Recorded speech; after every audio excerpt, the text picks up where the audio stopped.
माता सबरी की कथा। बात भगवान राम के जन्म से पहले की है, जब भील आदिवासी कबीले के मुखिया अज के घर बेटी पैदा हुई थी। उसका एक नाम श्रमणा और दूसरा नाम सबरी रखा गया। सबरी की माँ इंदुमती उसे खूब प्यार करती थी। बचपन से ही सबरी पशु पक्षियों की भाषा समझकर उनसे बातें करती और जब सबरी की माँ उसे देखती तो कुछ समझ नहीं पाती थी।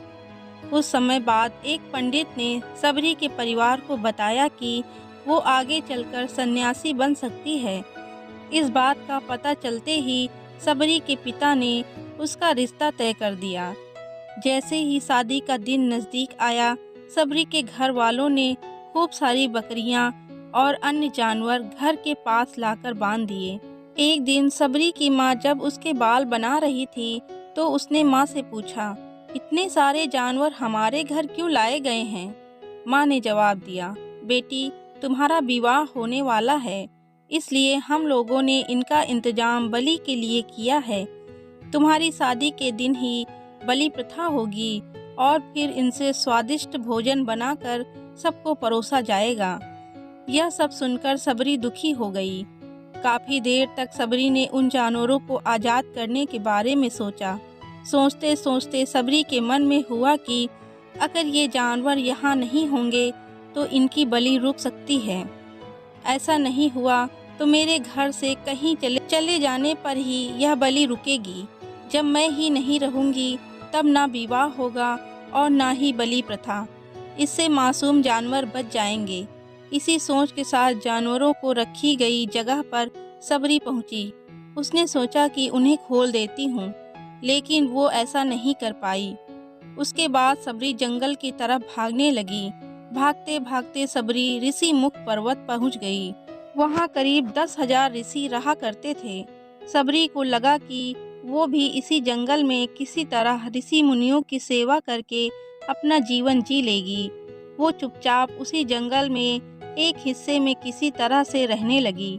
सबरी रोजाना ऋषि मुनियों की झोपड़ी के आगे झाड़ू लगाती और हवन के लिए लकड़ियां भी लाकर रख देती। ऋषि मुनियों को समझ नहीं आ रहा था कि जंगल में उनके काम अपने आप कैसे हो रहे हैं। एक दिन सबरी को किसी ऋषि ने देख लिया। उसे देखते ही उसका परिचय पूछा। जैसे ही सबरी ने बताया कि वो भील आदिवासी परिवार से संबंध रखती है तो उसे ऋषियों की खूब डांट लगाई। सबरी को इस बात का बिल्कुल भी पता नहीं था कि उसकी जाति छोटी है और उसे ऋषियों द्वारा जाति की वजह से अपमान सहन करना पड़ेगा। इतना सब होने के बाद भी सबरी हर ऋषि मुनि के दरवाजे पहुंचती और उनके आंगन में झाड़ू लगाकर उनसे गुरु दक्षिणा देने के लिए कहती। हर कोई सबरी को उसकी जाति की वजह से अपने आश्रम से भगा देता था। ऐसा होते होते काफी समय बीत गया। उसके बाद सबरी मतंग ऋषि की कुटिया में पहुंची। वहां पहुंचकर मतंग ऋषि को सबरी ने बताया कि वो उनसे गुरु दीक्षा लेना चाहती है। उन्होंने खुशी खुशी उसे अपने गुरुकुल में रहने दिया और भगवान से जुड़ा ज्ञान देते रहे। सबरी ने भी अपने गुरु मतंग ऋषि की सेवा में कोई कसर नहीं छोड़ी। वो गुरुकुल के सारे काम करती रहती थी। सबरी से खुश होकर मतंग ऋषि ने उसे अपना बेटी मान लिया था। समय के साथ मतंग ऋषि का शरीर बूढ़ा हो गया। उन्होंने एक दिन सबरी को अपने पास बुलाया और कहा, बेटी, मैं अपना देह त्यागना चाह रहा हूँ। बहुत साल हो गए हैं इस शरीर में रहते रहते। सबरी ने दुखी मन से कहा, आपके ही सहारे मैं इस जंगल में रह पाई हूँ। आप ही चले जाएंगे तो मैं जीकर क्या करूँगी। आप अपने संग मुझे भी ले जाइए, मैं भी देह त्याग कर दूंगी।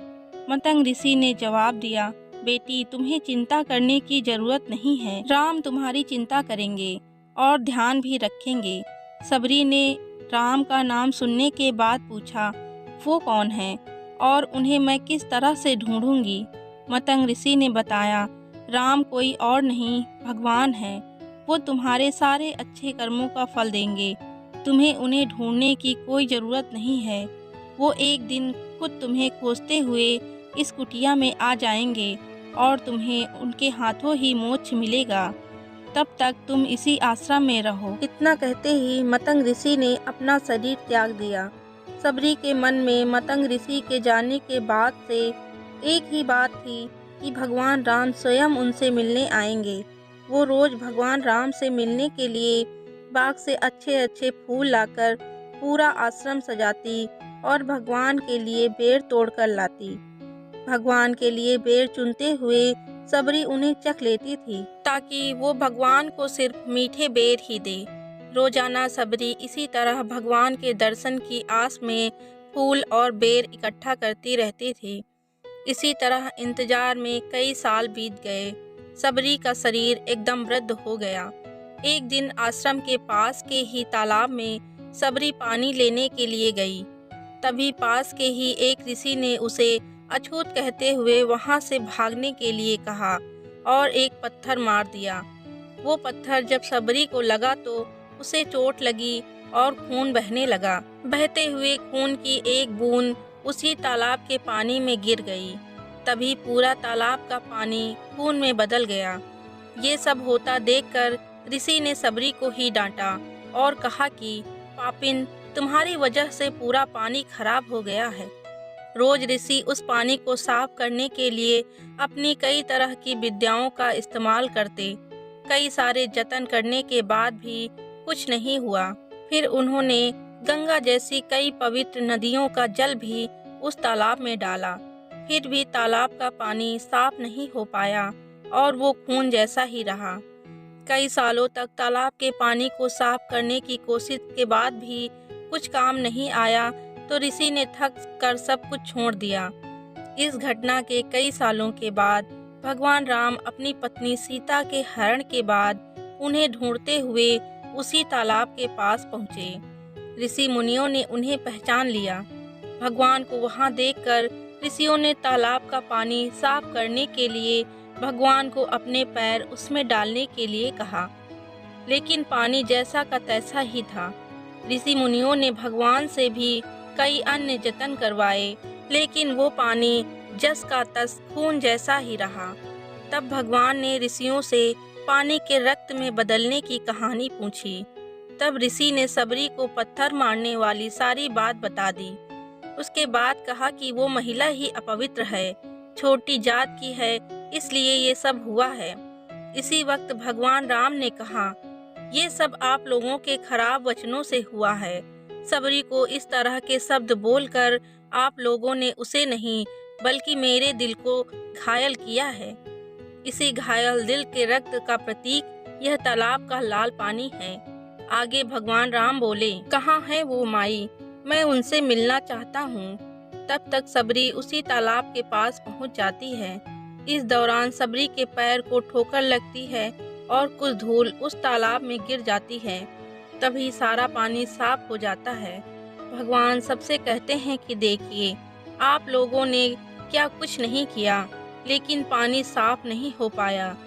अभी सिर्फ उनके पैर की थोड़ी सी धूल ने ही तालाब का पानी साफ कर दिया। भगवान राम को सबरी पहचान चुकी थी। उन्हें प्रणाम करके सबरी ने कहा, भगवान आप मेरे साथ कुटिया में चलिए।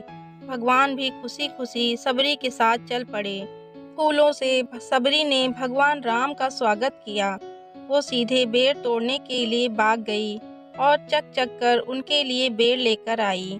उन्होंने बड़े ही प्यार से भगवान राम और उनके भाई लक्ष्मण को बेर दिए।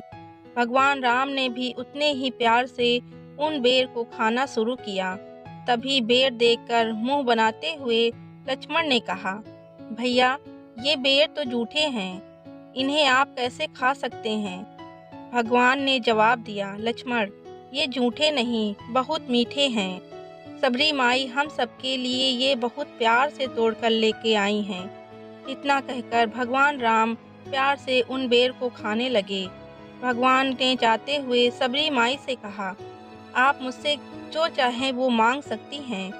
सबरी ने उन्हें कहा, मतंग ऋषि के कहने पर मैं आज तक आपके सिर्फ दर्शन के लिए ही जी रही थी। अब आप मुझे मोक्ष प्रदान कीजिए, मैं अपना शरीर आपके सामने ही त्यागूंगी। उसी वक्त सबरी ने अपना शरीर त्याग दिया। भगवान राम ने अपने हाथों से उनका अंतिम संस्कार किया और माँ सीता की खोज में आगे बढ़ गए। इसी तरह से ऋषि मतंग की बात सच हुई और सबरी को भगवान राम के दर्शन भी हुए। तभी से भगवान राम को सबरी के राम भी कहा जाने लगा। कहानी से सीख: सच्ची श्रद्धा हो तो भगवान के दर्शन जरूर होते हैं।